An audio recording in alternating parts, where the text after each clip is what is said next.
Good evening, everyone. This is Josh here at Big Slick Adventures, and tonight I am going to do a movie review. And the movie review is the movie that everyone's been talking about over the last few weeks, and that is Obsession. A movie that a lot of people seem to be obsessed with, and everyone seems to love. All except for me.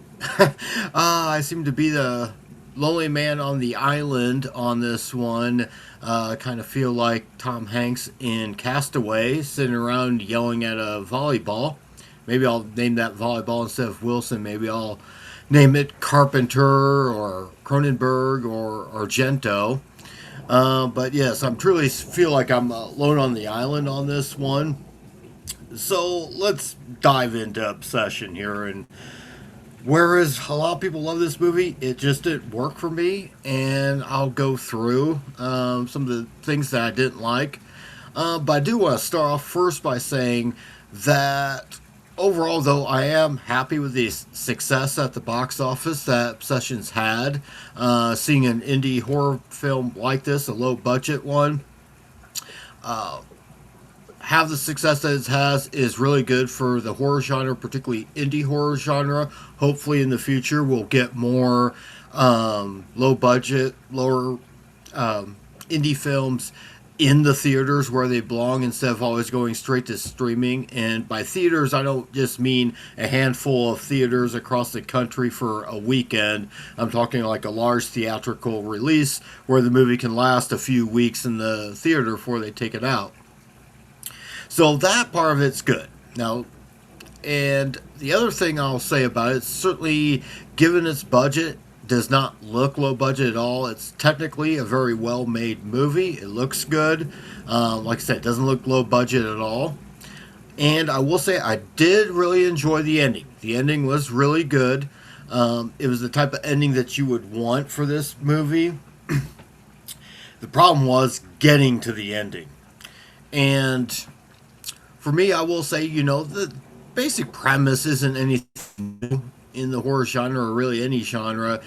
Be careful for what you wish for. Now, a lot of people will interpret some deeper meanings in this movie, and that's fine. The other thing else I could see in the movie as far as what it's trying to say, from my standpoint, is if you have some sort of fear or some sort of obstacle or something that you are trying to go through and trying to overcome, the moral of the story would be not to take any shortcuts or take the easy way out, because eventually you're going to get yourself, not only yourself hurt, but everyone around you. So let's get to this movie here. I have to be honest, this movie was really annoyed me. The character of Bear annoyed me so much that within the first 10 to 15 minutes of this movie, I was ready to walk out of the theater, which I didn't. I figured, well, everyone says this is a masterpiece, so I guess I better stay and see if it gets any better. And that's the problem.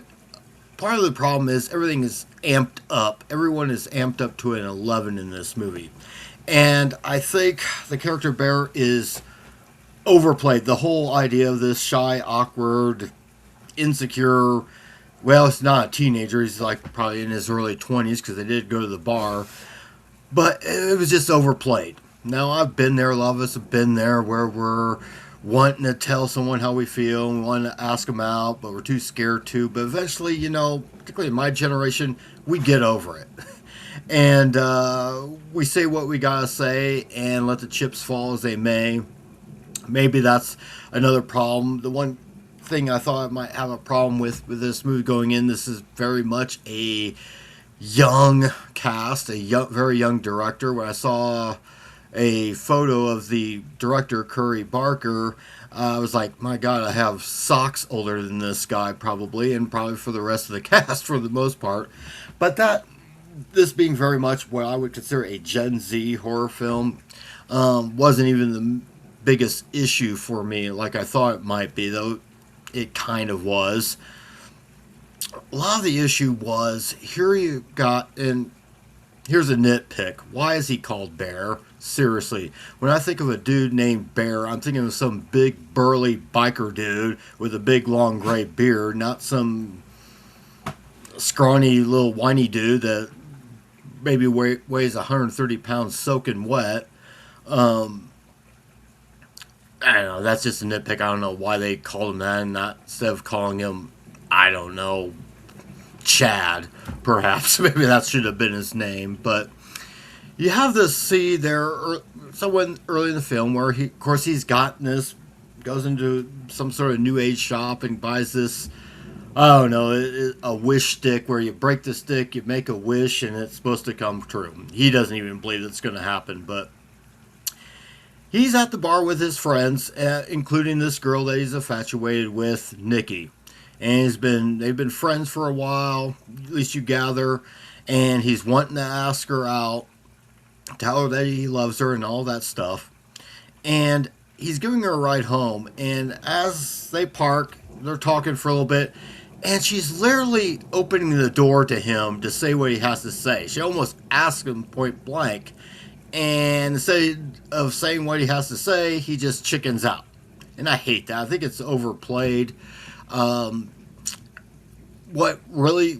you could have done with this scene is you could have had him actually tell her how he feels about her, and she politely, in the most polite way she can, tells him that she just doesn't see him that way. And when she does that, then he breaks the stick, makes his wish, and then of course she falls in love with him. That might have made more sense, and that would have made him a little bit more villainous. Instead, he doesn't say anything, and he breaks the thing, makes the wish anyway. And here's where I have the biggest problem. Oftentimes with movies, we, including myself, will complain that sometimes movies take too long to get to the point, they're too slow, whatever. You know, they play it too much into the slow burn. This is a movie that, in my opinion, goes too fast in its progressions. And like I said, it has a good concept, but the execution is what I had a problem with. Instead of her right off the bat acting all crazy, it would have been better that at first things are totally normal between the two of them. Things are good for the first couple days. And then gradually we start seeing signs that she might be a little bit unhinged. And just kind of build up to that final act, which, like I said, was pretty good. But instead, they're just ramping up right away. And that's probably the problem I found with it. I found watching this movie to be very exhausting. And like I said, I was annoyed throughout most of this movie. The only character performance I really liked was the character of Sarah, who was played by... Oh, I don't know her name. Doesn't matter. But anyhow, she did a good job as that character. And is the only really likable character in there. I suppose Nikki was likable until she became crazy, but that really wasn't her fault. That was the fault of Bear. And then you have his one friend there. I think his name was... Let me look that up real quick here.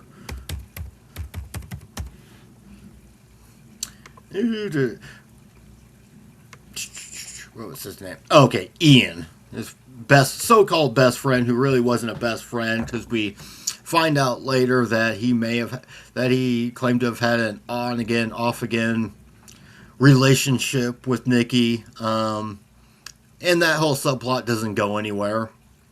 So I don't even know what the point of that was. And, you know, there's this... And that was nothing. I could practically predict everything that was going to happen 5 minutes beforehand. The scene where Nikki's asleep and Bear goes to talk to Sarah in her car, I knew right then that, Nikki's going to wake up, crash through the window, and kill Sarah in a violent way. Which he does. And I'm like, oh, well, there's a shock. I also thought they had all the, whatever you want to call it, the music sounds, the big burst of loud music for your jump scare. Didn't scare me. Blew my eardrums off, but didn't scare me. So, all in all, I thought this movie just tried too damn hard. It tried too hard to scare me, which it didn't. It at times tried too hard to try and make me laugh, which it didn't. Tried too hard to try and to shock me, which it didn't. Though I will say, like I said, the last act I thought was really good. I will say also that the effects, I mean, we only really get 2 kills in this movie, but overall the special effects, the practical effects were done really well, so I'll give it that. But outside of that, it's not a movie I'm ever going to watch again. I can give this movie maybe a 5 out of 10 at best, and it was really reaching for that. Had it not been for the ending, this movie might have gotten a 2 or a 3 out of 10. It just did not interest me at all. I honestly don't see what everyone else sees in this. There are times where I've a lot of people love a certain movie, and even though if I didn't like it, I could certainly understand why they loved it. And I can understand at a certain point people liking this movie, especially if they're under the age of 30. But my God, the praise for this is across the roof, and I'm probably about the only person who doesn't like this film, or at least anyone saying so out in public. So, but if you do love this movie, great. And like I said, I'm glad it's doing well. It's been successful, and hopefully it opens doors for more independent films in the future to get big theatrical releases. But I gotta say, this movie just wasn't for me, so I really don't get the obsession with Obsession, but enjoy it. That's all I really want to say about the movie. Rather move on to other things that I actually do like. So I just thought I'd probably get this off my chest and see if I'm the only person who has these opinions on the movie. But until then, feel free to like and subscribe to this channel if you haven't already subscribed already.